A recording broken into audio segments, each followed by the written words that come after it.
قائم ذات سے محبت کرو تم بھی قائم کر دیے جاؤ.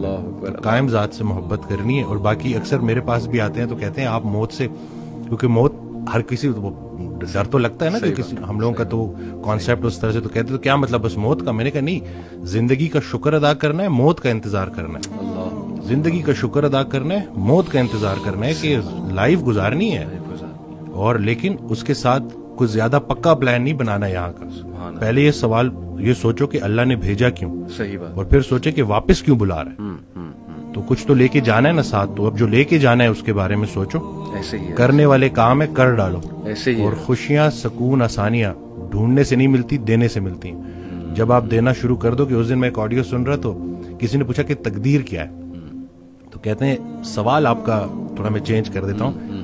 آپ کا سوال یہ ہونا چاہیے کہ بائی چانس ہے یا بائی چوائس ہے. تو بائی چوائس اس میں یہی ہے کہ آپ کی تقدیر دعاؤں میں پوشیدہ ہے, اور دوسروں کی دعاؤں میں. اللہ, وہ ایک شخص ان کے پاس گیا کہ بڑا پریشان ہوں, حل بتائیں. تو کہتے ہیں آسان حل ہے, کوئی شخص تلاش کرو جو تمہیں دعا دے, لیکن ایک شرط ہے, اسے بولنا نہ پڑے کہ میرے لیے دعا دو, وہ تمہیں دیکھے اور دعا دے. اس کی زندگی میں کچھ ایسا کر جاؤ کہ وہ تمہیں دیکھے اور دعا دے. تو یہ جو مین جو کہتے ہیں نا کہ جتنا جتنا انسان اللہ کے قریب ہوتا جاتا ہے اتنا اتنا اس کی مخلوق کے قریب ہوتا جاتا ہے. بلکہ حضرت کے ایک جملے نے تو میری لائف ہی چینج کر دی. اور وہ جو میری دیکھیں, کوئی ایک بعض اوقات انسان بڑی کتابیں پڑھتا ہے, اور بعض اوقات ایک جملہ.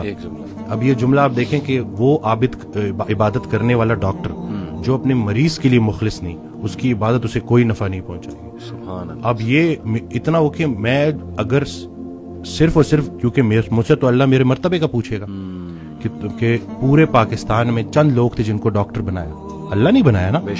اور پھر اس کے بعد کیوں بنایا, کہ تم نافع علم حاصل کر رہے تھے جس سے مخلوق کا نفع ہو. اب یہ بتاؤ کہ کتنے لوگوں کا نفع ہوا. قبر میں نعمتیں دینے والا نعمتوں کے متعلق پوچھے گا کہ دی تو تجھے میں نے نعمتیں تھی تاکہ تو میرے قریب ہو جائے, تو میری نعمتیں استعمال کر کے جہنم تک کیسے پہنچ گیا. اور غافل کی آنکھ تب کھلتی ہے جب بند ہونے والی ہوتی ہے. بلکہ ایک اور جملہ کہ ہم زندگی فرعون کی مانگتے ہیں اور عاقبت موسیٰ کی مانگتے ہیں. تو یہ دیکھ لینا کہ اگر آپ کی نماز کا عمل آپ کی زندگی میں ظاہر ہونا چاہیے. اور باقی یہ ہے کہ اللہ تعالیٰ ہمیں نہیں پتا کہ کون سی چھوٹی نیکی کدھر جا کے ہمیں. صحیح بات ہے. تو یہ بس. اور دوسرا ہے کہ جو ماشاءاللہ آپ کام کر رہے ہیں بچوں کو لے کے, کہ کیوں گناہ خطرناک ہے روح کے لیے. تو ہم روح اور جسم کی کمبینیشن ہے. صحیح بات. آج کا ڈاکٹر اس لیے پورا کامیاب نہیں ہے کیونکہ وہ صرف جسم کو فوکس کر رہا ہے. روح پہلے بیمار ہوتی ہے, جسم اس کو فالو کرتا ہے. میں ایک کتاب لکھنے کی کوشش کر رہا ہوں, تو اس میں نے ایک جگہ لکھا کہ جب ہم روزہ رکھتے ہیں تو پرانا بلیف یہی تھا, جتنے بھی مسلم جو حکیم تھے, جو بڑے بڑے ڈاکٹرز تھے, ان کا یہ بلیف تھا کہ روح پہلے بیمار ہوتی ہے, جسم اس کو فالو کرتا ہے. تو جب ہم روزہ رکھتے ہیں کھا تو کچھ بھی نہیں رہے, لیکن روح اسٹرانگ ہونی شروع ہوتی ہے, اور پھر جسم اس کو فالو کرتا ہے.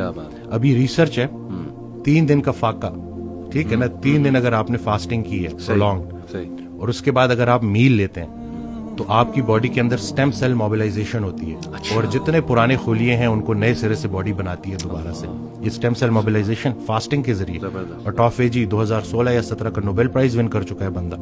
تو کچھ بھی نیا نہیں ہے, بس وہی پرانی کے جتنا خوراک ضروری ہے اس سے خوراک سے دور رہنا ضروری ہے. اور خیال بھی ایک خوراک ہے, صرف رزق کھانا پینا تو نہیں ہے. تو اب آپ دیکھیں کہ آپ اپنے آپ کو کن خیالات سے فیڈ کر رہے ہیں. منفی منفی منفی, وہ تھاٹس بیکم تھنگس. یہ جب آپ کی سوچ اتنی نیگیٹو ہو جائے نا, تو پھر وہ جسمانی شکل اختیار کرتی ہے.